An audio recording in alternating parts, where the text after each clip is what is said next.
ഇനി അമേരിക്കയുടെ ആക്രമണത്തിന് പിന്നാലെ തന്നെ ഇസ്രായേലിലേക്ക് മിസൈൽ വർഷമാണ് ഇറാൻ നടത്തിക്കൊണ്ടിരിക്കുന്നത്.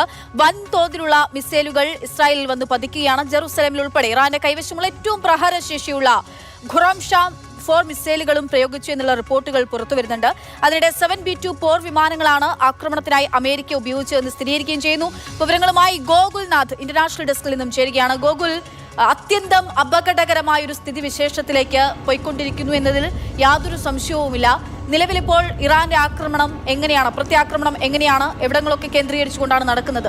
പക്ഷേ അമേരിക്കയുടെ ആക്രമണം ഇപ്പോൾ അമേരിക്ക ഈ ഓപ്പറേഷൻ ഇട്ടിരിക്കുന്ന പേര് ഓപ്പറേഷൻ മിഡ് നൈറ്റ് ഹാമർ എന്നുള്ള പേരിലാണ്. അത് വലിയ പ്രഹരം തന്നെയാണ് ഇറാന് മേൽ ഉണ്ടാക്കിയിട്ടുള്ളത്. ഈ ഓപ്പറേഷൻ മിഡ് നൈറ്റ് ഹാമർ ഉപയോഗിച്ചുകൊണ്ട് തന്നെ 3 കേന്ദ്രങ്ങൾ കേന്ദ്രീകരിച്ചുകൊണ്ട്, അതായത് പ്രധാന ന്യൂക്ലിയർ കേന്ദ്രങ്ങൾ കേന്ദ്രീകരിച്ചുകൊണ്ടായിരുന്നു ഈ ആക്രമണം ഉണ്ടായത്. ഒരു തിരിച്ചടിക്ക് മുൻപ് തന്നെ അമേരിക്കയുടെ വിമാനങ്ങളൊക്കെ തന്നെ ഇറാന്റെ പരിധി വിട്ടിരിക്കുകയും ചെയ്തിരുന്നു.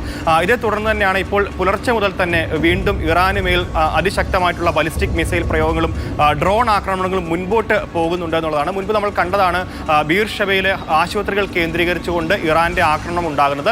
അതിന് സമാന സാഹചര്യം തന്നെയാണ് ഇപ്പോൾ വീണ്ടും നിലനിൽക്കുന്നത് എന്നുള്ളതാണ്. ഇന്ന് പുലർച്ചെ മുതൽ തുടങ്ങിയ ആക്രമണത്തിൽ ഏകദേശം ഒരു 70ഓളം ആളുകൾക്ക്, 86 എന്നുള്ളതാണ് ഔദ്യോഗിക കണക്ക്. ഇതിൽ 77 പേർക്കോളം നിസ്സാര പരുക്കാണെന്നുള്ളതാണ്. ജെറുസലേമിലും ടെല്ലവീവിലും അതേപോലെ തന്നെ നെസിയോണ ടൗണിലടക്കം കേന്ദ്രീകരിച്ചുകൊണ്ടാണ് ഇപ്പോൾ ഇത്തരത്തിൽ ബലിസ്റ്റിക് മിസൈൽ പ്രയോഗങ്ങളുണ്ട്. അതിൽ ഏറ്റവും എടുത്ത് പറയേണ്ടത് ഇറാന്റെ കയ്യിലുള്ള പ്രഹരശേഷി കൂടിയ ഒരു മിസൈലാണ്. അത് കറോം ഷഹർ 4 എന്നറിയപ്പെടുന്ന മിസൈൽ, ഇതുവരെ പ്രയോഗിച്ചിട്ടില്ലാത്ത മിസൈലാണ്. ആ മിസൈലാണ് ഇപ്പോൾ ടെല്ലവീവിന് നേരെ കേന്ദ്രീകരിച്ചുകൊണ്ട് ആക്രമണം അഴിച്ചുവിടുന്നതെന്നുള്ളതാണ്. 2000 കിലോമീറ്റർ ശേഷിയുള്ള ദൂരപരിധിയുള്ള മിസൈലാണ്, വ്യോമപരിധിയുള്ള മിസൈലാണ്. ഏകദേശം 1300 to 1500 റേഞ്ചാണ്, വ്യോമപാത പരിധിയാണ് ഇപ്പോൾ ഇസ്രായേലിലേക്കുള്ളത്. അപ്പോൾ 2000 പരിധിക്ക് അപ്പുറത്തേക്കുള്ള ഈ മിസൈൽ പോകുമ്പോൾ ഉണ്ടാകുന്ന ശേഷി, പ്രഹരശേഷി അതികഠിനമാണെന്നുള്ളതാണ്. 2835ഓളം പേർ ഇതുവരെ ഇസ്രായേലിൽ ആശുപത്രികളിൽ ചികിത്സ തേടിയിട്ടുണ്ട്. ഇത്തരത്തിൽ ഈ 10 ദിവസത്തിനിടയ്ക്ക് ചികിത്സ തേടിയവരുടെ കണക്കാണ് 2000ഓളം എന്നുള്ളത്.